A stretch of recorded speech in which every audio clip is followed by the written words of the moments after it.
thank you so much. And please let me introduce you to Kemal Gekic, who's going to, he has a very, very special evening for us. Come, Kemal.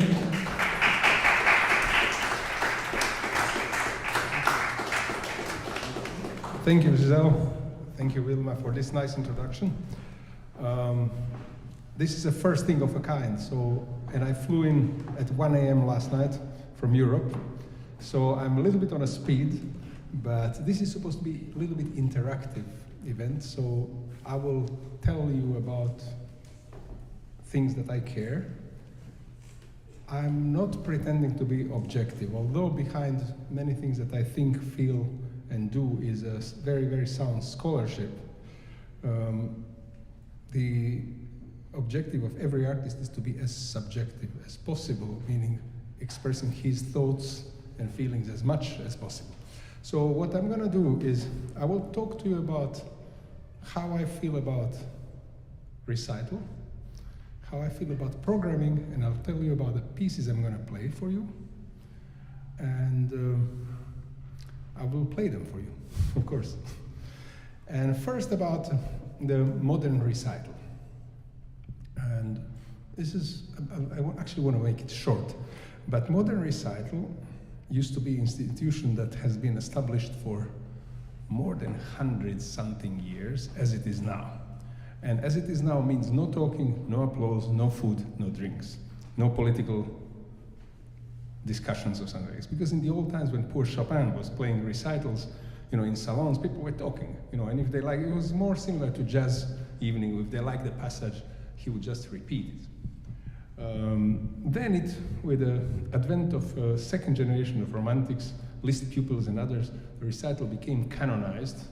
Pieces had to be performed in entirety, no separate movements of sonatas. There should have been silence in a hall. People were scolded if they made too much noise and stuff like that. And then with the advent of national schools and universities that opened all over the world, this thing somehow got carved in a stone, for good and for bad. First for good, because a lot of great repertoire was exposed, and people were able to experience great artistic works in its entirety without fiddling around too much. But on the other hand, it became a ritual. Now, what I feel as a ritual is something that is rehearsed to the point that it is predictable to the last note. And I feel like it's not a real time, but it's time that is somehow pre-arranged, almost like pre-recorded and then just executed. And certain amount of excitement has vanished because of that. And even if artists tries to be very original and tries to be very immediate, still the fact that he has been exposed to same stimuli over and over, accounts for the fact that he's somehow accustomed to the sound is going to come. He's predicting the sound is going to come, and there's something artificial about that. And also, a certain type of programming, I would say, became a usual opening with Baroque piece, playing classical sonata, playing some more serious romantic repertory, and then at the end, ending with some type of fireworks, whatever they are. And which is very, very good. And later it evolved into thematic recitals, and I was thinking that possibly we can bring different dimensions to the area of recital. One is to create a mood, which I many times do with some kind of transition, like a bridge, which might be improvised or pre-prepared to some degree, which sets the mood, and then using pieces as a building bricks, because the piano repertoire is so rich that simply there is no way to traverse it, even in a series of 40 years of concertizing. It's simply too much. So maybe we can pick up individual pieces, connect them, put them in some context, not intellectual context. For example, I was present at a concert that had the water as a theme. For example, water music. And then there was Debussy, reflects in water, Liszt, La Villa d'Este, Ravel, play water. But it became, on a paper it looks good, but in reality it was a little bit monotonous. And so I think sonically, like pieces that go well together as a sound, as a tonality, as a musical concept. I felt like that goes better. So since we are talking of romantic repertory here, that's reasonable because piano repertoire flourished in the area of romanticism. That's actually piano became piano. Beethoven himself said, piano sounds like a harp, and I can't wait for the moment when piano stops sounding like harp. Of course, he used to break pianos when he was angry, partly because he was deaf sometimes, but mostly because pianos were weak construction for his pieces. And I think today he would be happy. He would have been happy if he could play these instruments. So, of course, two figures who were dominant among the others in Romanticism were Frédéric Chopin, who I think acquired such a fame that my firm belief is as long as piano exists as instrument, Chopin will be played. I don't think it's going to go out of fashion in any foreseeable time. And Robert Schumann, of course, Franz Schubert, and many others, and Franz Liszt, who was not only not fashionable, but actually was forbidden in many German conservatories. Let's say in Leipzig Conservatory, Stuttgart Conservatory, Liszt's works could not be performed until, I think, 1950s. They were forbidden. And the person who did lots for popularization of Liszt's works was Alfred Brendel, who was incidentally born in Zagreb, Croatia, where I'm from, but of course belongs to German-speaking area, and he concertized in Germany. So works of Liszt were not that popular because of intellectual dimension, and also because Liszt had concept of piano who serves as a time and space machine. When I say that, you know, with most of composers, piano is piano. With some of them, piano is an orchestra. With Liszt, piano was like some means of expressing just anything, which is a painting or a poem, or philosophical idea, historical idea. And of course, he had to create new style and orchestrate with, sometimes with unusual means, with unorthodox ideas. And this is very hard to put on paper. And once it's put on paper, it's very hard to bring it out of the paper because it looks different on paper than what it should sound. You know, that's a general problem of music, you know, like vibration of a strings that moves molecules of air that travel to our eardrums, and then it being translated by our neural system into sounds and pictures and emotions. And then we have to put this on a paper with the black dots and with a couple of letters like F, P, slow, fast. Who knows what slow is, what fast is? I mean, it's so relative. So I believe that for a pianist, a lot of work, other than learning the piece to some degree, is to actually divine what was, not what is on a paper only, but what was the idea that prompted the composer to put it on a paper the way it is, and how successful he was, you know, because we somehow feel like the paper is frozen in time. It has been written and it has to be played so. But of course, composer was a human being, wrote a piece, as you can see, one of the first pieces I'll play is Chopin Nocturne, which composer wrote in his early 20s, but performed until he died, and his students played. So of course they change opinion, and his version that is printed is only one of possible versions that he had in his head. Chopin was a cunning businessman, so he liked to collect money from different sources. So he would change things a little bit in his manuscript. So he would sell to Germany, he would sell to France first, and then to England. And so we have three different sources that differ in various details. And then there's a number of contemporary reports about how he played those pieces.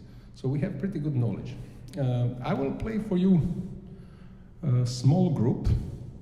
I'll play you Nocturne, which is probably the best known nocturne of Chopin. And I will introduce the embellishments in this nocturne, which he wrote himself.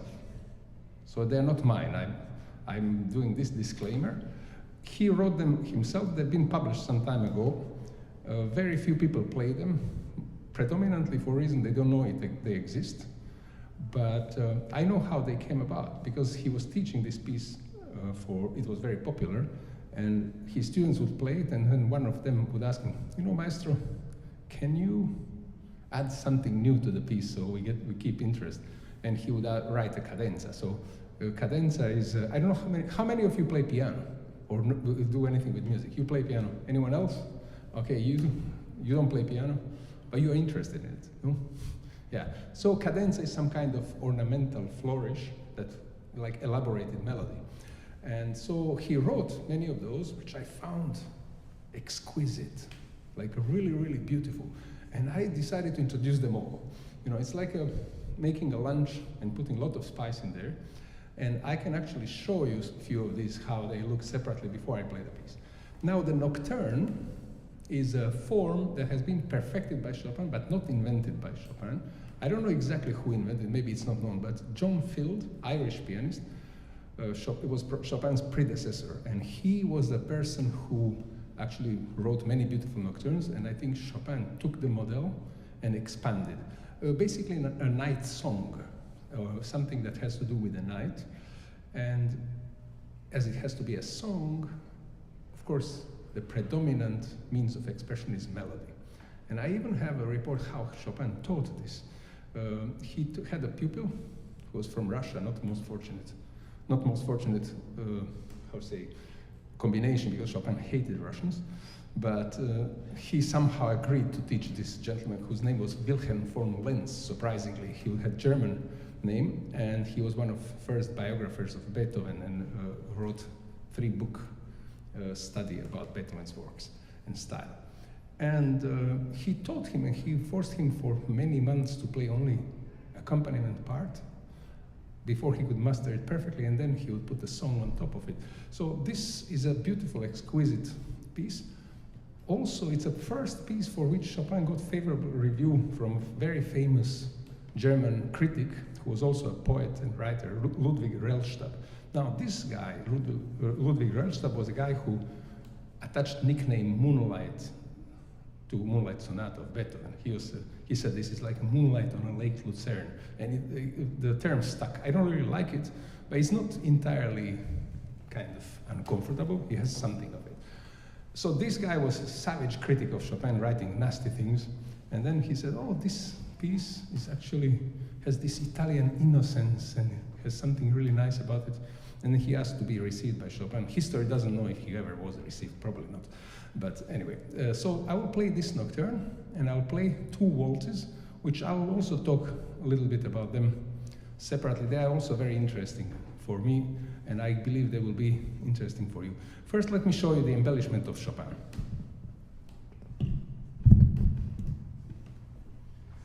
I will yell loud because I don't have electrical support. So the accompaniment. He said it should sound like guitars, which very much surprised me because I was thinking what it has to do with piano, but listen.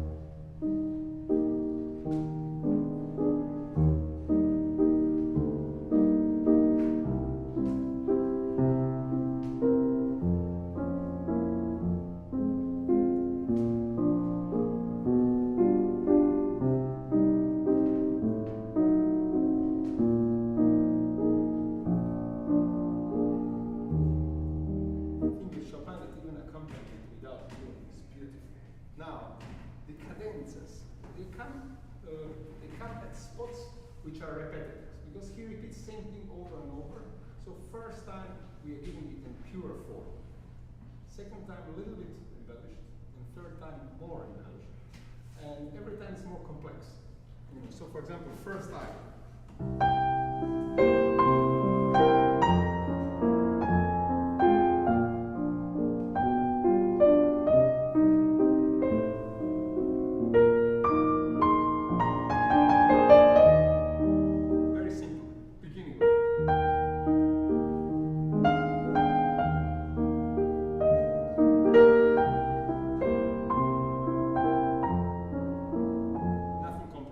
Second time.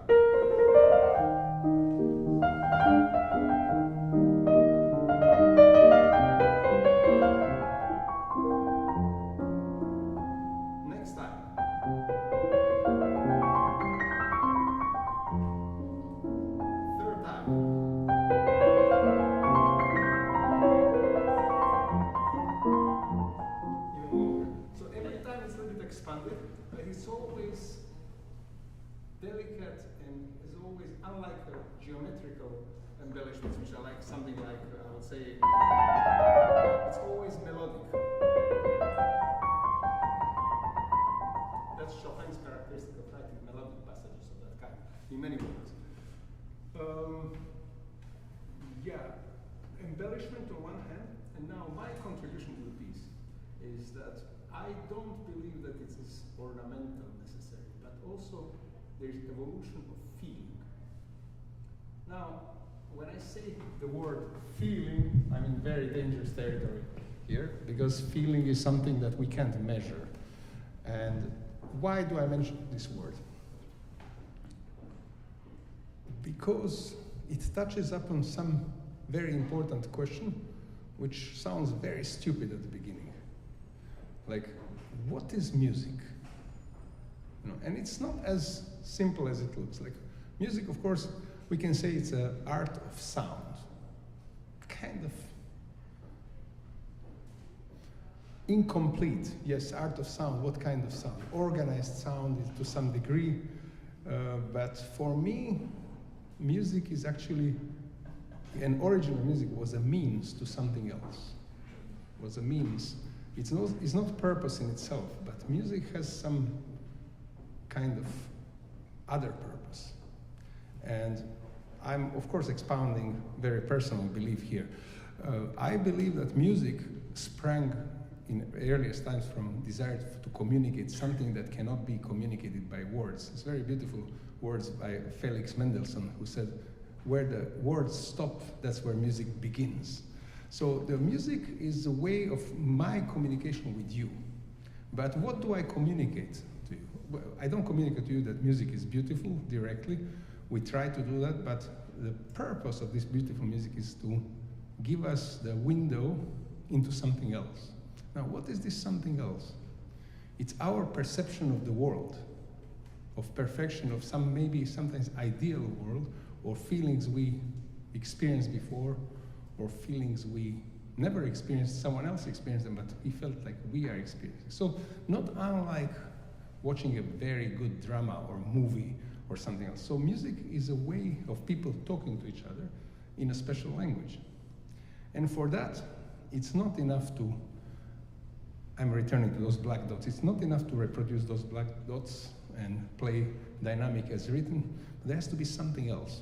And that something else is not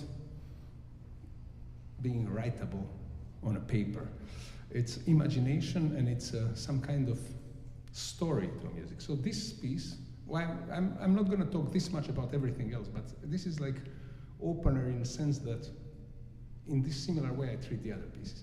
So this piece has the same thing over with some ornaments, but also the evolution of the piece lies in this repeat. So first time there's innocence, second time it can be charm, the third time it could be grandeur, and then it has a final part, which is like epilogue, and everything quiets down. So although it doesn't speak in strict words, we do have this feeling of evolution of emotion, and we can recognize it in ourselves. So that's a point of, for me, of playing music. When I manage to do this to you, to convey this, and when you feel it, I feel satisfied. Now, I'll tell you about my strict standards for concerts.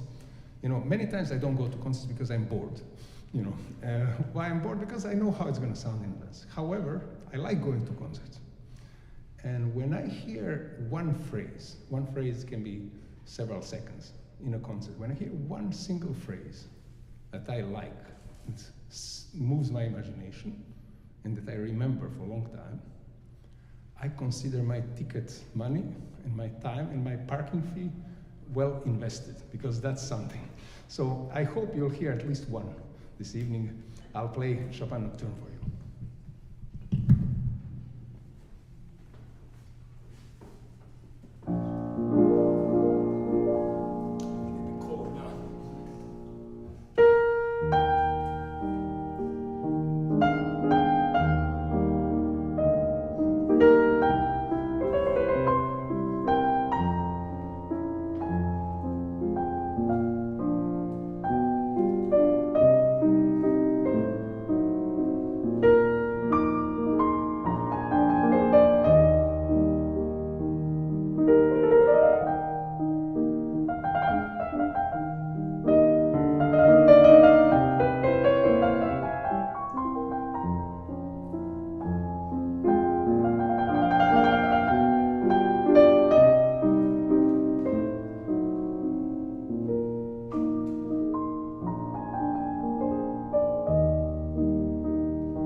course, it can be played very, very differently, but you know, I do play every time how I feel at the moment. And today was faster, and some other time it can be slower, and it can be sometimes bigger sound, sometimes smaller. It doesn't matter. It depends on the moment, which has to be created for now and not forever. So we just play how we play today for you. And tomorrow is going to be different piano, different humidity. Now I would like to talk about those two waltzes that I'm going to play for you. Now, the waltz is something that is very difficult to write down. And the reason is that it describes bodily movement. And although Chopin did not write his pieces to be danced to, despite the fact that sometimes he did play dance music and people played this as a dance, still basis of a waltz is a movement. And I don't know, has anyone danced waltz here? Yeah, you did. You did. So as you know, it's the rhythm of waltz is always written in this manner. But that's not the waltz, because that would be like a very, very quick march. Because waltz doesn't have even 3 beats. Waltz has beats more like, especially Viennese variety of the waltz. Now, why I'm talking of Viennese variety of waltz, simply because they invented it. So that's the original waltz, and corresponding movement is waltz is of course danced by couples. It's a swing, and the rest is on the tiptoes. So the downbeat is one that swings, and the rest is going through the air. So that's why the pam pam pam is not possible as a waltz, because these second and third beat are too heavy. It has to be da pa pa. It's always the first. Now, Chopin wrote waltzes that are very, very complex. He actually heard waltzes of Johann Strauss, and he liked them very much. And he started writing these waltzes while he was in Vienna. So there is direct connection to this. Now, what I want to say is the score for any waltz is very typical. It has 3/4 beat, which means 3 beats, 3/4 notes. But actually, there's a lot of variety there. And if we build a story, the waltz is, of course, more complex. The first one opens with fanfare, and it's written like this. But fanfare, as we know, is wind instruments that announce something which are usually sluggish and not always played by the best people. And also, the announcement can be too quick. So it cannot have a time either very strict, because they announce the opening of waltz. Everyone has to pay attention. Then waltz starts. Now, the couples swirl around the room, and sometimes they move back and forth as like a little bit of some kind of stampede, or they go a certain way, they go back. So I think the first Chopin waltz illustrates that perfectly, in a way that it starts and then back, again up.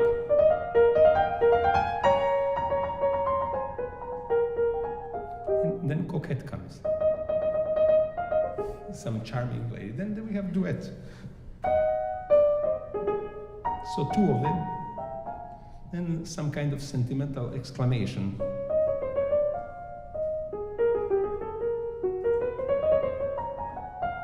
And then we have like the dimming out of the whole, and like almost like a fading out, like a modern film video shooting, like fading out, like the swirl of waltz disappears, and we wake up. It was only a dream with a couple of strong chords.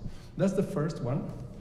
The second one, it's very famous minute waltz, which has this anecdote that his lover and companion, Georges Sand, a French lady, that was her actually pseudonym. She was a writer, very famous writer, political figure as well to some degree, liked to dress in a male costume, in a jacket and pants, which is unheard of, and smoked cigars. She basically, in some way, outward appearance, she was a man and he was a woman, because he was so delicate and she was so strong. And she told him, Frederick, why don't you compose? She saw a little dog chasing his own tail. Why don't you compose something that would kind of remind people of that? And that's how this famous minute waltz was born. because this is going in a circle. The dog was going in a circle.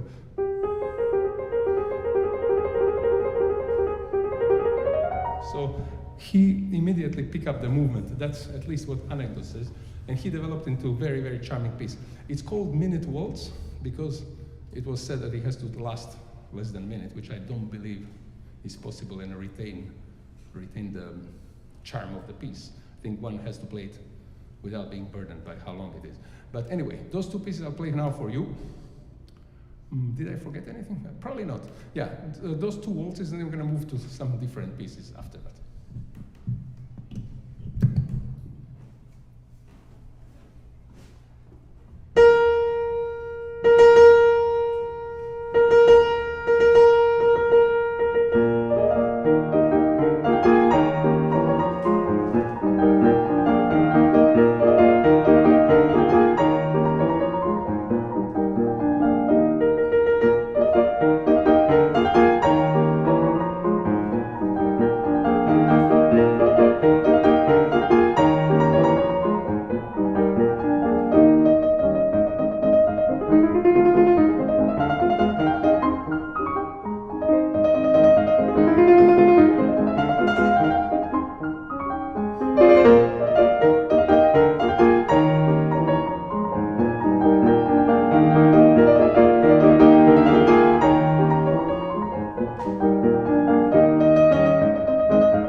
Thank you.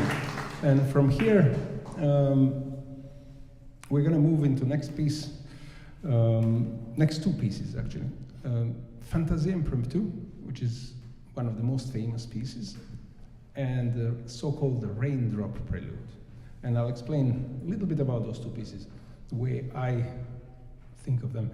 Fantasie Impromptu, I think it's an early piece that was left unfinished, and it actually was residing in some secret drawer where he kept his junk. Sorry to say this unbeautiful word, but it was stuff that he did not somehow come to terms with. And on his deathbed, he was asking his friends if they would grant his last wish and actually burn the pieces. And the reason he explained, he says that all his life he painstakingly perfected his pieces until they reached the high level of compositional perfection, which actually is true.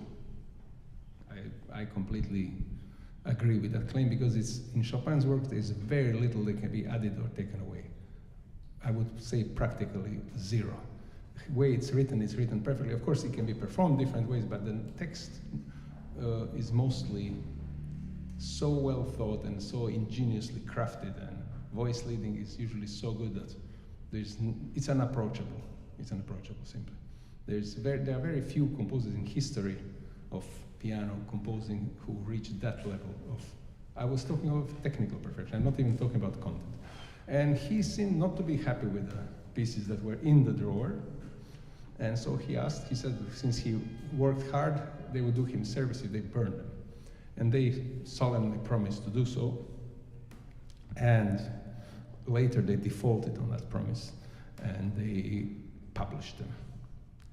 And due to this unkept promise, we have pieces like Fantasie Impromptu, and we have pieces like Nocturne E minor, we have pieces like C-sharp Nocturne, we have pieces like Waltz E minor. Those are all little masterpieces when you think of it. I don't know if you're familiar with them, but let's say Nocturne E minor.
lost forever if they kept the promise. So I'm very thankful to them, although it's some sort of deceit. Now, me being a composer too, I was wondering what was wrong with the fantasy improv too. And I found out two possible causes. In some instances, the voice leading, which means how notes that are written in certain pitch are being resolved and how they should be resolved, was impossible to accomplish. Simply, there was one of those math problems that are not solvable. And he probably couldn't. I tried it myself, and also, you had to go wrong one way or the other. There's no, it's like two doors that both lead to some kind of abyss, no matter which you go through, although one of them promises to be the right one. And also, there's something in that piece that is directly, it seems like it's directly lifted from one of Beethoven's works.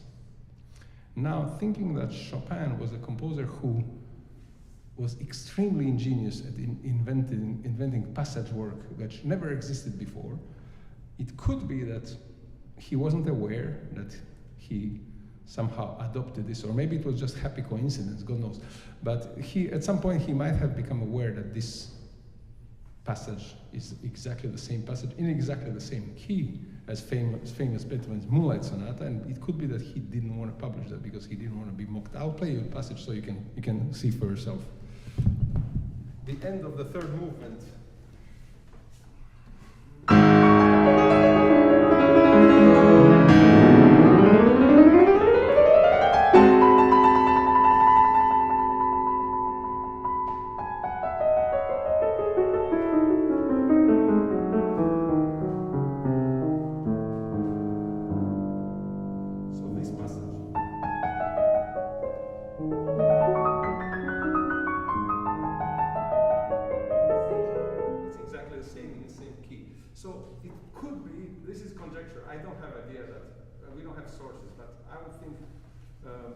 Voice leading and this passage being copied. Now, when we think of passages Chopin invented that we heard never before, something like,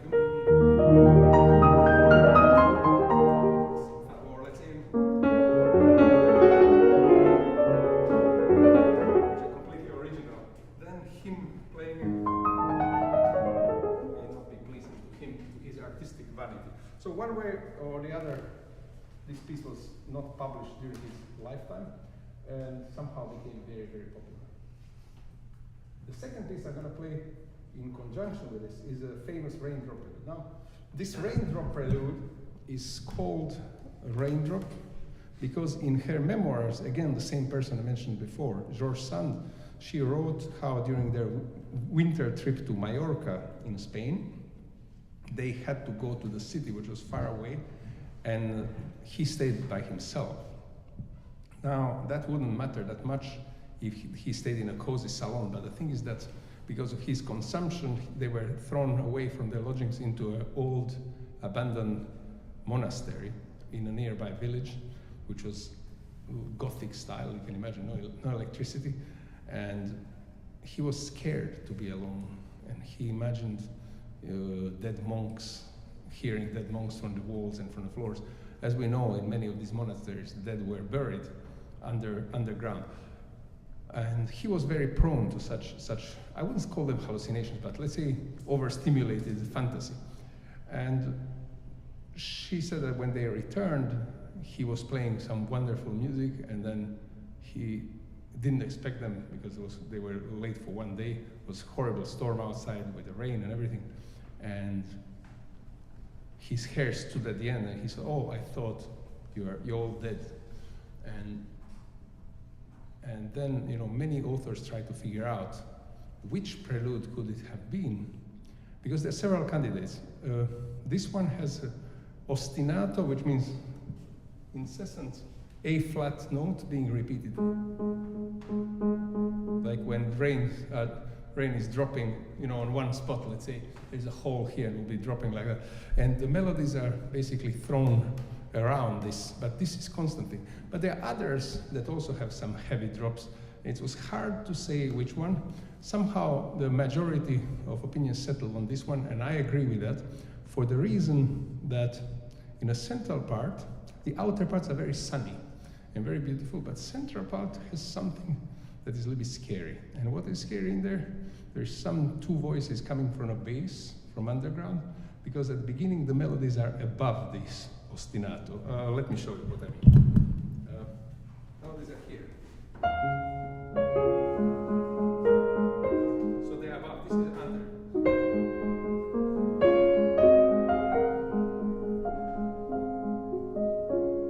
Later, this stays alone and something appears from here. So I would think that this suggests underground. But more interesting thing is the writing of this something under.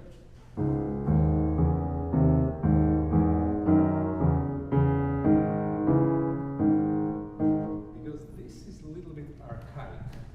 And this kind of writing are almost like a textbook for counterpoint. There are 7 basic types of counterpoint, derived probably from Gregorian chant, which is monk music.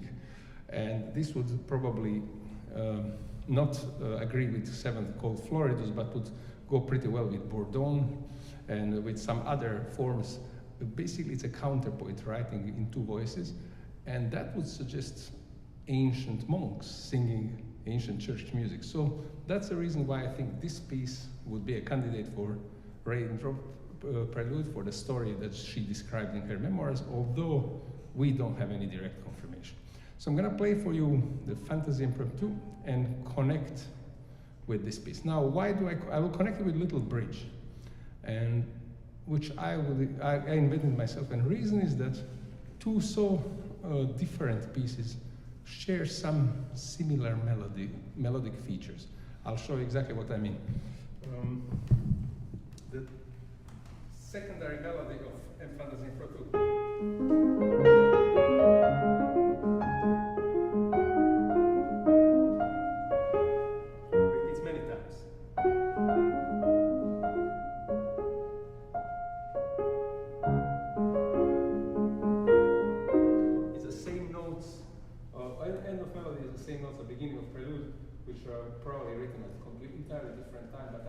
These things come from unconscious mind of the composer. He doesn't really look in his catalog, say, okay, let me write something different.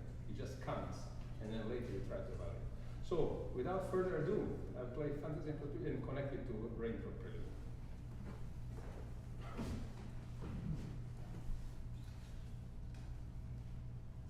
One more thing about it, it's usually played in this manner.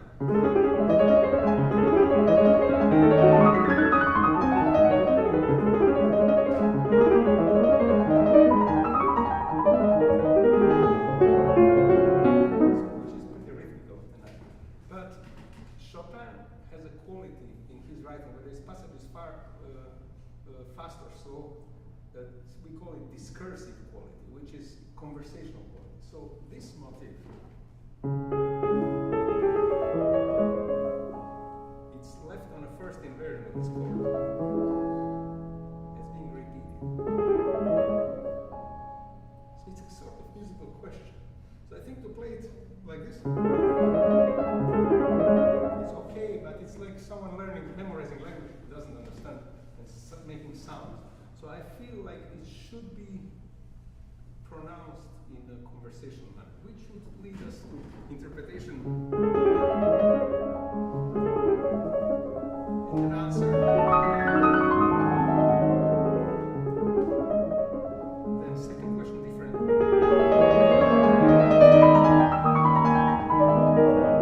So it's different answer. So I think in musical expression I lean more towards discursion, because I believe that's what Chopin was about. However, if we respect the score, and there's nothing wrong playing just as some kind of sound, which with him is always beautiful. And of course, taking in account the form, we do that more pronounced in the subsequent repeats in order to present a certain purity of rhythm and form at the beginning, so that everyone can understand.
my phone on me. I don't know what time. What time is it? 8:25. Say it again? 8:25. 8:25. Okay, so we should do something else. Maybe a little bit something more expansive. I used to play a lot of Polonaise, heroic Polonaise, and this is a different story about this Polonaise. Of course, it has a technical stand, but Polonaise as a dance is a processional dance, exactly opposite of what we talk about waltzes, and it is a thing that is being marched to. And Chopin was writing, of course, a lot of Polish theme compositions, mazurkas and polonaises too. He wrote even polonaise for violoncello, he wrote polonaise for piano and orchestra, and he wrote many polonaises for piano. Actually, his first published works when he was only 6 years old were 2 polonaises. So, and one of his last works was also Polonaise Fantasy. So I would say that they pretty much frame his life. Now, why did he write those? I think him being a self-imposed refugee, because contrary to popular belief, he could return to Poland, but he didn't. He chose not to. I think maybe he couldn't take the difference. You know, he believed that the difference that he would spot in a country that he loved and he wanted to keep it like sanctuary in his memory would be tarnished by going there and seeing how things really are. So he kept all his life his imaginary Arcadia, like beautiful thing that he actually bequeathed to us through his work, because we also think it's more beautiful than it really is. You know, I mean, his music makes it more beautiful. You know, although I visited Żelazo Wola, village where he was born, and it was in the fall, and it was really like a dream. But I would say his music is probably, if possible, even more beautiful.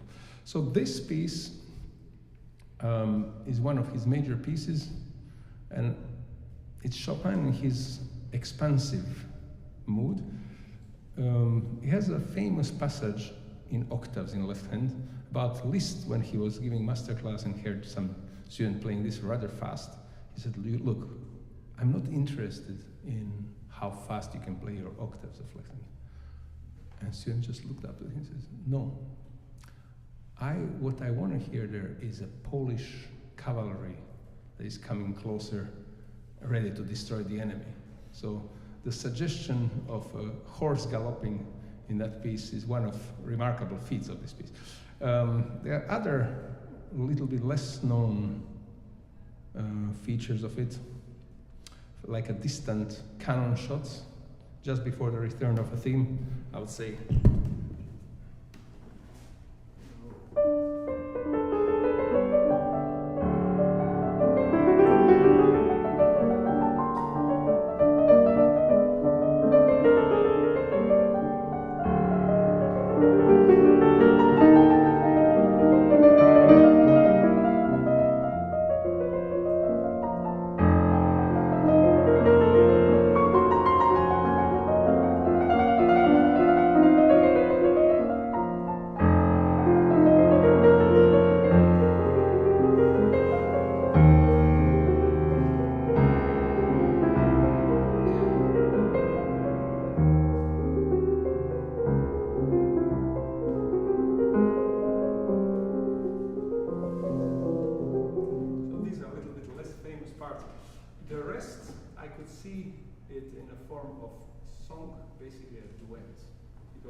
But I think this kind of balance brings certain beauty.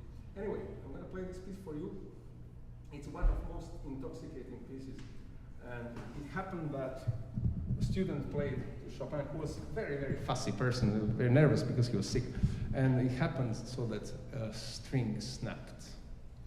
And knowing that he used to throw tantrums for far less than that, he was kind of trembling, and Chopin told him, young man, if I'll be your age, and if I'll have your strength, there'll be no strings left on this piano. So he kind of put him at ease, which was nice. Anyway, it's not about pounding piano, but it's more about a spirit of defiance and victory.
Thank you. So that will finish our Chopin group. I don't know, should I play something else, or is it? No, play something. Okay, because I start losing a little bit because of time difference. I start feeling like it's, it's in Europe it's like 2:30. I'm sorry for that. Anyway, I can play a couple of Liszt pieces. I can play Liebestraum, famous love dream, and this piece is interesting because it's a typical Liszt writing of things that he learned as a small kid, which is variation technique. But this variation is, probably it was drilled into him by Karl Czerny, who was Beethoven's student.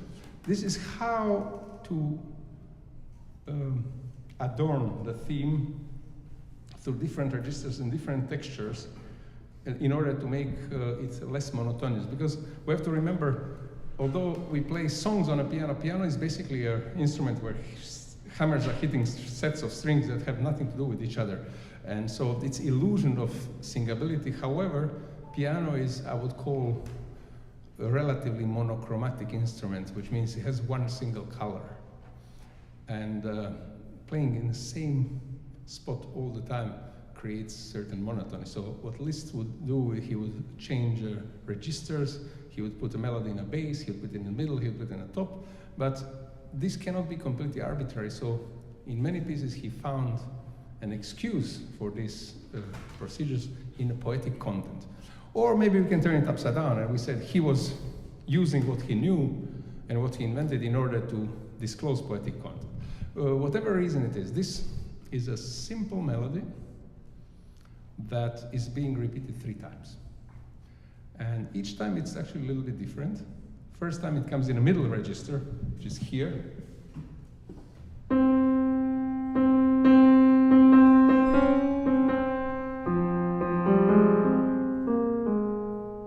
Second time.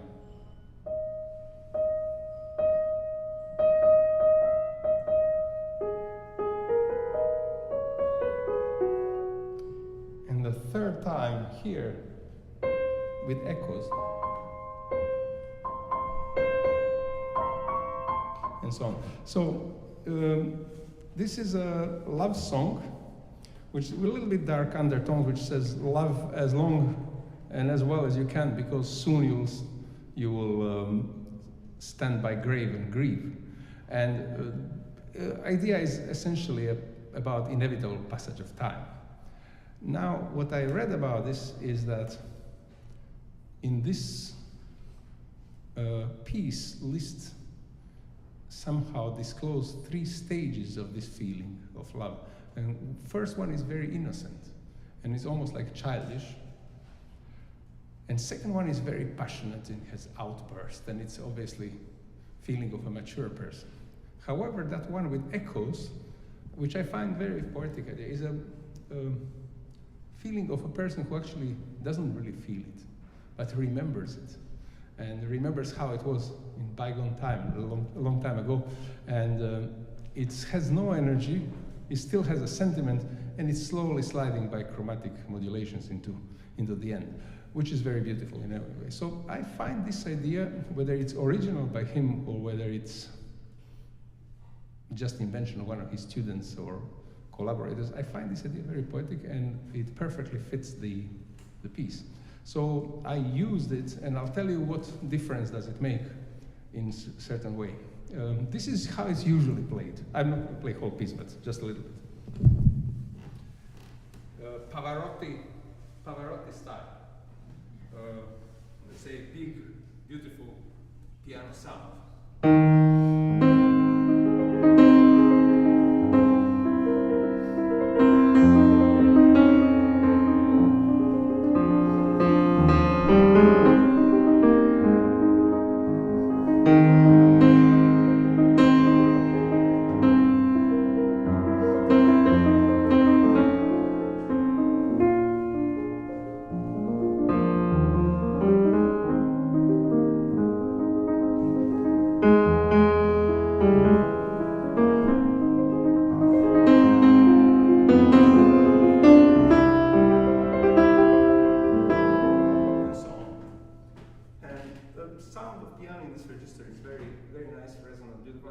serves purpose really well, and it's easy to balance against the accompaniment which is around. However, it does not fit that narrative that I just told you before. So I decided to sacrifice that entirely for something different. And yeah, the second verse is usually played without burst as it should. I don't think there's possibility of interpretation that differs very much. Although psychologically I feel like it's at the climax, it has really to deflate like a balloon, which like the emotional or physical outburst after which is just like exhaustion. And so I think that can be dramatized in a way. But the third memory part, I think, played the way it's usually played, it's a little bit too literal. It has to convey certain emotional wariness and tiredness, which comes with a little bit of a blurry sound. So I think playing it in this manner.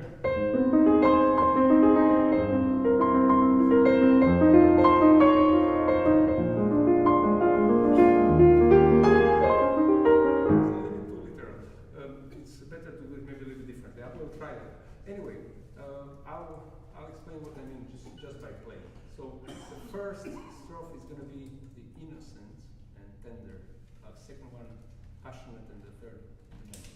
And then that's okay. We just talked about these concerts, how they used to be more interactive. So we are not going to apply the strict standards now. Good. Perfect.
So that, of course, is a matter of taste, but in my opinion, this shows the evolution of that thought that I described earlier.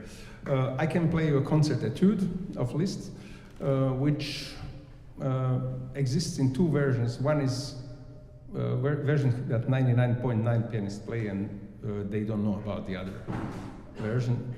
Other version is done by cousin of Rachmaninoff, who was Liszt student at a very early age, which means Liszt was very old, and this guy was very young. He was maybe 17, 18 at the time, and he heard Liszt play many times. Now, Liszt played a piece that he has written 30 or 40 years before that time. And Zilotti said that he changed it so much, and it was so interesting that he felt compelled to write it down. And he says he was as accurate as possible as to every miniature detail of the score, which is fingering, accents, dynamics. And you know, I looked at it, and on a page it didn't really look good. And it looked a little bit kind of, I don't know, convoluted. However, when I tried it, I liked it a lot, and I thought it's an improvement of a sort over the early version.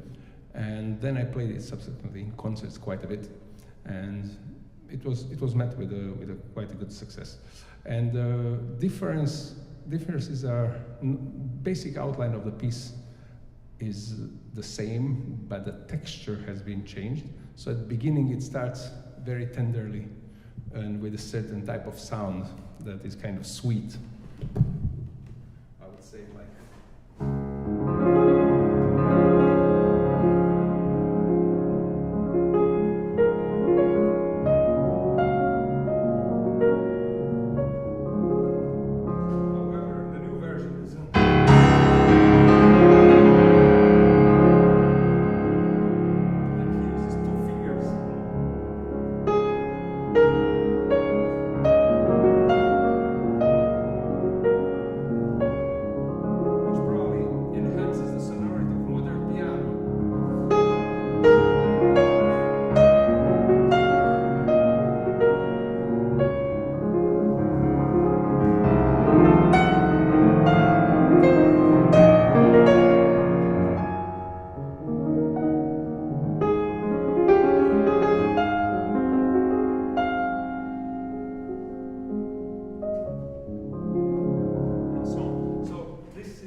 Also, some wild passages that were shorter in an early version, we got really its due because he used more of keyboard, which originally were only. It's more like a lightning. It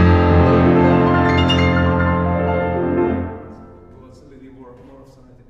And yeah, and he added some cadenza, which is a little bit before the final section, which is a little bit thoughtful. So let me play that.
And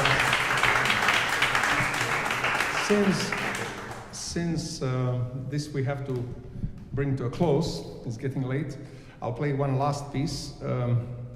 I will play Hungarian Rhapsody. Now, let me talk about the title.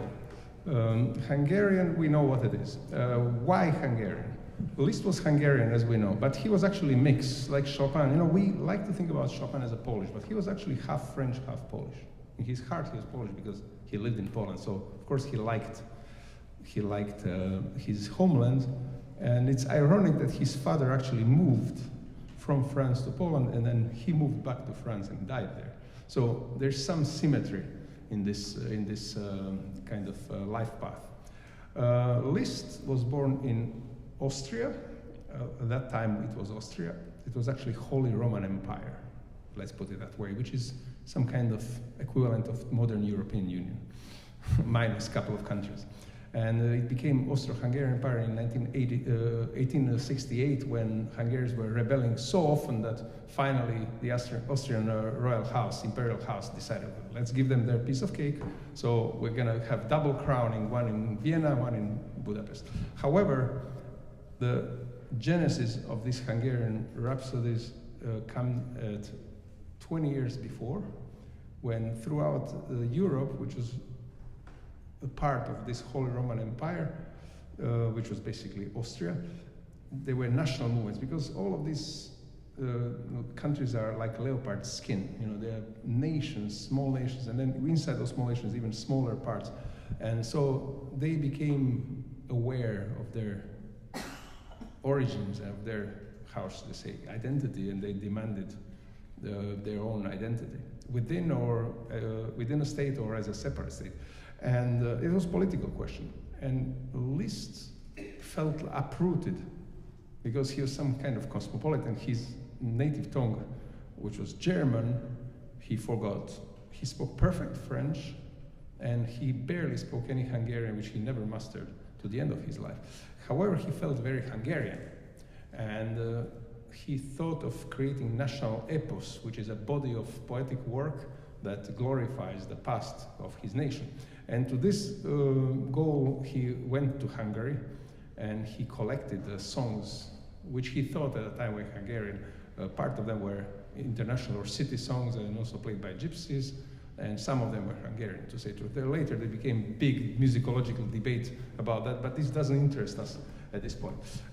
He was impressed by gypsies and their bands, and now I was born in former Yugoslavia, and I spent my youth in what is Serbia now, north part, which is not far from a place where he was born, and we to this day have gypsies and gypsy bands who play in restaurants. Like just a couple of years ago, I was there playing with Philharmonic, Brahms concerto and Rachmaninoff concerto, and after that we went to a restaurant, and there were gypsies just exactly the same as in his time, who come and they play their songs, you know, improvise, and you know, make up music, make live music right on the spot.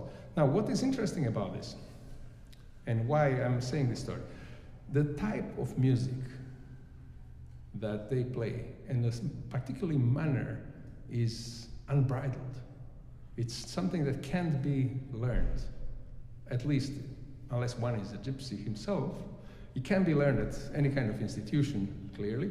And it's not only manner of performance, which is very fiery and improvisation, but it's also a degree of faithfulness to the material, because they consider it their duty to embellish, to make it nicer, to make, how should I say, certain changes to the original thing.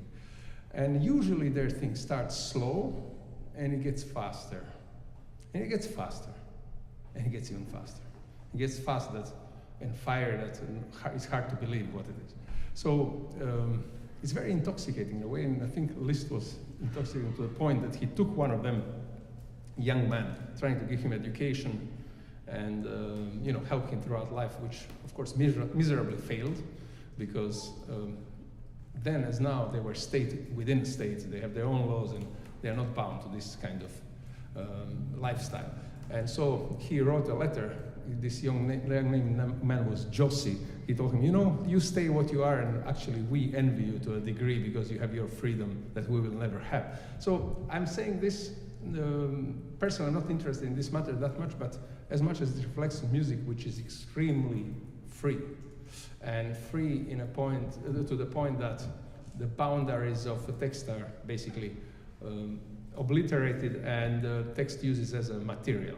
And confirmation of this I have in a report of Liszt Masterclass again. I must say there's a lot of reports on that. And one young man played the Rhapsody, and he asked him, why are you playing it like that? And he says, Maestro, because that's how you wrote it. And he told him, well, you don't have to take it that literally. You know, you can kind of do something with it. So in that spirit, I'm going to play this Rhapsody, the last piece of this little gathering, and I hope you're going to enjoy it.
Thank you.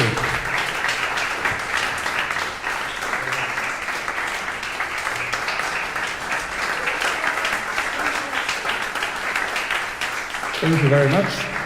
This piece concludes on a good note our tonight's gathering, and I hope you will enjoy this on more occasions to come. Not necessarily with me, but with someone else.